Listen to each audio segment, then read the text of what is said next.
동안 성형이 대중화되면서 안면거상 수술에 대한 관심도 높아지고 수술을 받으신 분들도 늘어나고 있습니다. 하지만 이에 못지않게 수술 후에 효과 부족, 흉터, 칼기 등으로 재수술을 고려하는 분들까지 더불어 많아지고 있는데요. 안면거상 재수술에 대한 문의가 늘고 있어 오늘 영상으로 다뤄보려고 합니다.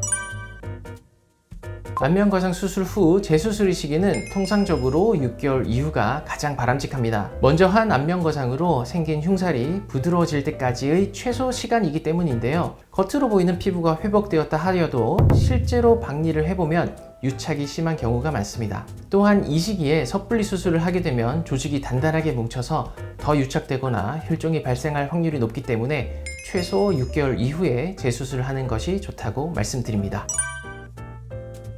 안면거상 재수술의 환자분들은 사실상 그리 많지는 않지만 불가능한 것은 아닙니다. 그렇지만 이렇게 안면거상을 2번 이상 받았는데 또 받고자 하시는 분들은 그리 처짐이 없는 상태인데도 처졌다고 생각하는 경우가 종종 있습니다. 그런 경우에는 더 올려드릴 것이 없고 수술 전후로 변화가 별로 없을 것이라고 말씀드립니다. 그 외의 분들 중 올라갈 여지가 있고 칼귀도 있다면 리프팅을 하면서 칼귀 교정도 가능하겠습니다. 따라서 안면거상을 2번 이상 받았는데도 효과가 충분치 못하다고 생각하신다면 전문의와의 상담으로 다시 안면거상을 하면 효과가 있을지에 대해 진단받아 보시는 것이 필요하겠습니다.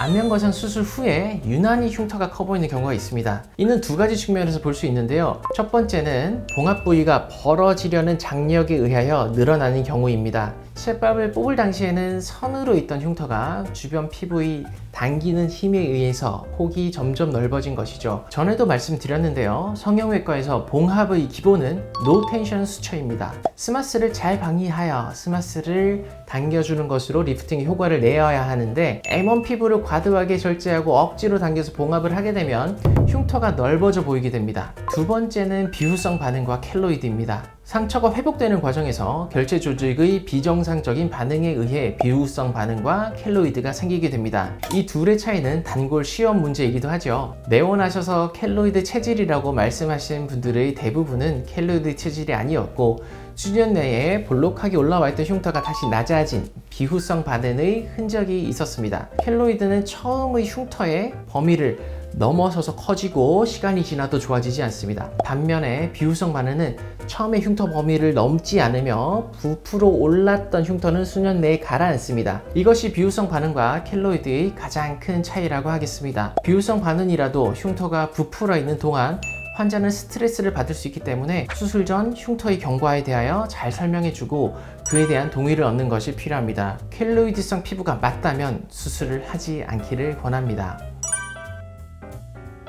네, 재수술하면서 칼귀 교정을 하여 귓불 모양을 교정할 수 있습니다. 칼귀는 귓불이 동그랗게 말린 형태가 아니라 귀 아래의 피부와 비스듬하게 바로 연결된 것을 말합니다. 스마스 박리가 덜 된 상태로 과다하게 피부를 당겨 거상을 하는 경우 장력을 이기지 못하고 귓불을 끌고 내려오게 되는 것이죠. 칼귀는 안면거상을 하면서 교정을 할 수도 있고 단독으로 교정할 수도 있습니다.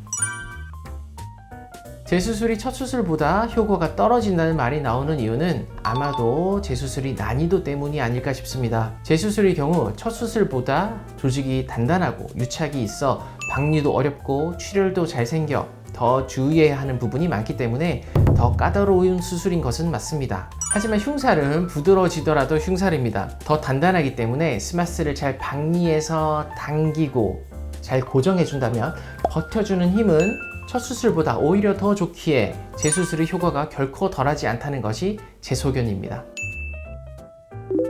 오늘은 이렇게 안면거상 재수술에 대한 주제로 얘기해 봤는데요. 모든 재수술이 마찬가지지만 재수술의 결정은 더욱 신중해야 합니다.